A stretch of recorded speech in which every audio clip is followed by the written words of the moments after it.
उनके जीवन में कोई व्यसन ना हो, बीड़ी ना पिए, सिगरेट ना पिए, गुटखा ना खाएं, शराब ना पिए, अफीम का कश न लगाएं, मारीजुआना का कश न लगाएं, किसी भी तरह का कोई व्यसन ना करें। कि अगर आप व्यसन में फंसेंगे तो आप समाज में कोई आदर्श प्रस्तुत नहीं कर सकेंगे, और अगर आप समाज में आदर्श प्रस्तुत नहीं कर सकते तो कोई आपकी बात सुनेगा नहीं, मानेगा नहीं। और अगर समाज का व्यक्ति आपकी बात सुनेगा नहीं, मानेगा नहीं, तो आपकी बातों का वजन नहीं होगा और आप जो करना चाहते हैं वो काम नहीं होगा आपसे। इसलिए आप पूरी तरह से व्यसन मुक्त हों। शराब ना पिएं, गुटखा ना खाएं, बीड़ी सिगरेट ना पिएं, तंबाकू ना खाएं, किसी तरह की कोई जहरीली दवाओं का कश ना लेना शुरू करें। और अगर ले रहे हैं या ऐसा कोई व्यसन कर रहे हैं तो जल्दी से जल्दी इस व्यसन से आप मुक्त हो जाएं, ये बहुत आवश्यक है आपके लिए।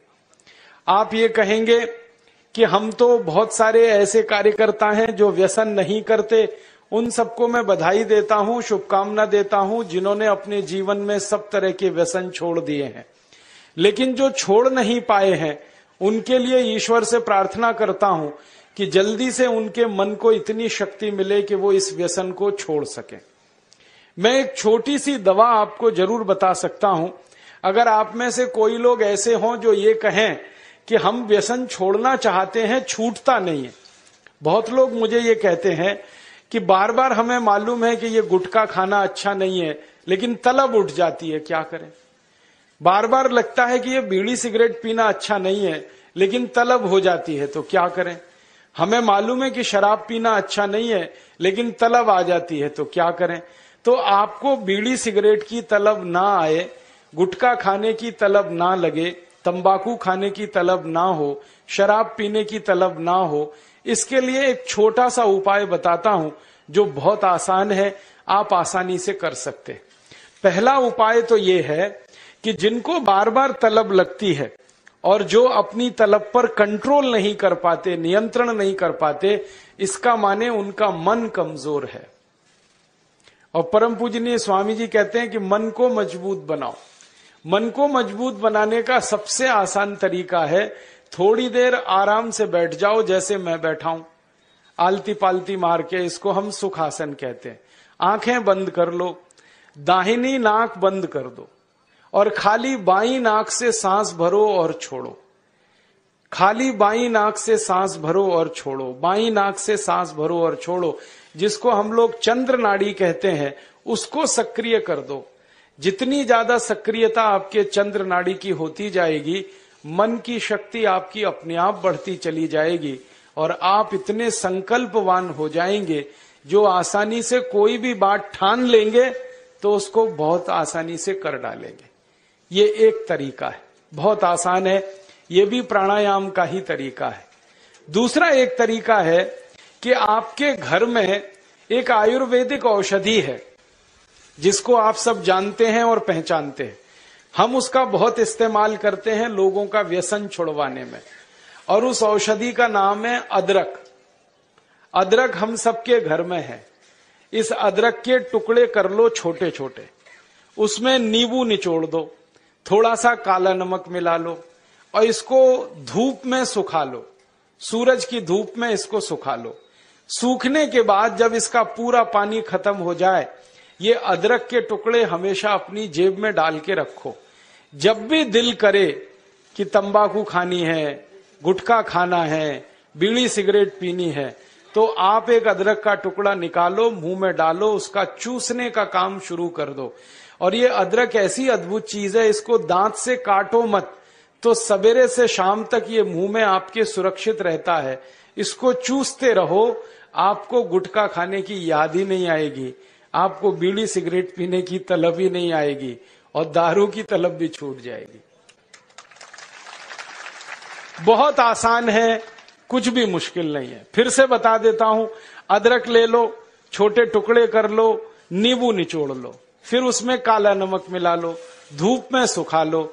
सुखाने के बाद वो तैयार हो गया। तैयार होके इसको जेब में रखो, पुड़िया बना के रखो, डिब्बी में रखो, जैसे भी है जेब में रखो। जब दिल में तलब उठे बीड़ी पीना, सिगरेट पीना, दारू पीना, गुटखा खाना, एक गुटखा माने एक टुकड़ा इस अदरक का निकाल के जीभ पे रखो, चूसना शुरू कर दो। जैसे ही वो रस आपके लार में घुलना शुरू हो जाएगा, आप देखना इसका चमत्कारिक असर होगा। आपको फिर गुटखा, बीड़ी, सिगरेट, तंबाकू, दारू याद ही नहीं रहेगी। सवेरे से शाम तक चूसते रहो, और जो 2, 4, 10 दिन, 15 दिन, 20 दिन लगातार कर लिया तो हमेशा के लिए व्यसन आपका छूट जाएगा। आप बोलेंगे ये अदरक में ऐसी क्या चीज है? ये अदरक में एक रासायनिक तत्व है जिसको हम रसायन शास्त्र की भाषा में, केमिस्ट्री में कहते हैं सल्फर। अदरक में सल्फर बहुत अधिक मात्रा में है। जब हम अदरक चूसते हैं तो वो सल्फर है जो अदरक का निकल के हमारी लार के साथ मिलके अंदर जाने लगता है। और ये सल्फर जब खून में घुलने लगता है तो ये सल्फर कुछ ऐसे शरीर में हार्मोन्स को, कुछ ऐसे अंदर अंतःस्रावी ग्रंथियों को सक्रिय कर देता है जो व्यसन नहीं करने के लिए आदमी को प्रेरित करती है। जो विज्ञान की रिसर्च है आज तक सारी दुनिया में, वो ये कहती है कि कोई भी आदमी व्यसन के अधीन जब जाता है तब जब सल्फर की मात्रा उसके शरीर में बहुत कम हो जाती है तो उसको बार बार तलब लगती है, बीड़ी की, सिगरेट की, गुटखे की, तंबाकू की। तो सल्फर की मात्रा आप पूरी कर दो बाहर से, ये तलब खत्म हो जाती है। इसका मैंने हजारों लोगों पर परीक्षण किया है और बहुत अच्छे सुखद परिणाम है। बड़ी आसानी से बिना किसी खर्चे के शराब छूट जाती है, बीड़ी, सिगरेट, गुटखा आदि आदि सब छूट जाता है। तो आप इसका उपयोग कर लो। और इसका एक दूसरे उपयोग का तरीका बताता हूं। अदरक के रूप में सल्फर हमारे प्रकृति ने हमको भरपूर मात्रा में दिया है, बहुत सस्ता है। इसी सल्फर को होम्योपैथी की दवा के दुकान पे भी आप प्राप्त कर सकते। आप कोई भी होम्योपैथी दवा की दुकान पे चले जाओ और उस दवा बेचने वाले विक्रेता से ये कहो कि मुझे सल्फर नाम की दवा दे दो, वो दे देगा आपको। एक छोटी सी शीशी में भर के दे देगा। और सल्फर नाम की दवा होम्योपैथी में पानी के रूप में आती है, प्रवाही रूप में आती है, जिसको हम लोग डाइल्यूशन कहते हैं अंग्रेजी में। तो ये पानी जैसी आएगी, दिखने में ऐसा ही लगेगा कि जैसे ये पानी है। वो दवा एक छोटी शीशी में ले लो। 5 मिलीलीटर दवा की शीशी 5 रुपए में आती है। और उस दवा का 1 बूंद जीभ पे डाल लो, सवेरे सवेरे खाली पेट। फिर अगले दिन और 1 बूंद डाल लो सवेरे सवेरे खाली पेट, और तीसरे दिन 1 बूंद डाल लो सवेरे सवेरे खाली पेट। बस 3 बार अगर आपने 1-1 बूंद डाल ली तो 50 से 60% लोगों की दारू, बीड़ी, सिगरेट तो 3 खुराक में ही छूट जाती। और जो ज्यादा पियक्कड़ हैं, हाँ ऐसे भी है ना जिनकी शाम बिना पिए गुजरती ही नहीं, उसके बिना तो उनका काम चलता ही नहीं। तो उनको ये निवेदन है कि ये सल्फर नाम की दवा को हर हफ्ते 1 बार ले लिया करें। आज ले लिया, 5-6 दिन बाद फिर ले लिया, फिर 5-7 दिन बाद ले लिया। हफ्ते में 1-1 बार लेते जाएं तो 1.5-2 महीने में बड़े बड़े पियक्कड़ों की दारू छूट जाती है। मैंने ऐसे ऐसे लोगों की दारू छुड़वाई है जो सवेरे सोकर उठने से पीना शुरू करते थे और रात तक सोने तक पीते रहते। उनकी भी दारू छूट गई है। बस इतना ही है कि 2-3 महीने का समय लगा है। तो ये सल्फर दवा अदरक में भी है, बाजार में मिलती है, होम्योपैथी की दुकान पे। अब इस दवा को जब आप खरीदोगे तो दुकानदार आपसे एक सवाल पूछेगा। वो पूछेगा कितनी ताकत की दवा दूं, कितनी पोटेंसी की दवा दूं। तो जब आप लेना इस सल्फर को तो उस दुकानदार से कह देना 200 ताकत की दे दो, 200 पोटेंसी की दे दो। सल्फर 200, यही उसका पूरा नाम है। 200 संख्या है सल्फर दवा का नाम। तो ये सामान्य रूप से बीड़ी, सिगरेट, शराब, दारू वगैरह वगैरह के लिए काफी है। और जो ज्यादा पीने वाले हैं, बहुत ज्यादा जिनकी दारू है, तो उनके लिए यही सल्फर की 1000 ताकत की दवा ले लेना, 1000 पोटेंसी की। तो सल्फर 200 और सल्फर 1000। और अगर आप सब ग्राम रक्षा समिति की तरफ से एक बोतल खरीद लो, इसकी बहुत सस्ती आती है। ऐसे खरीदोगे तो 5 रुपए में 5 मिलीलीटर है। और बड़ी बोतल खरीद लो 250 मिलीलीटर की या 450 मिलीलीटर की, वो 150-200 रुपए की आती है।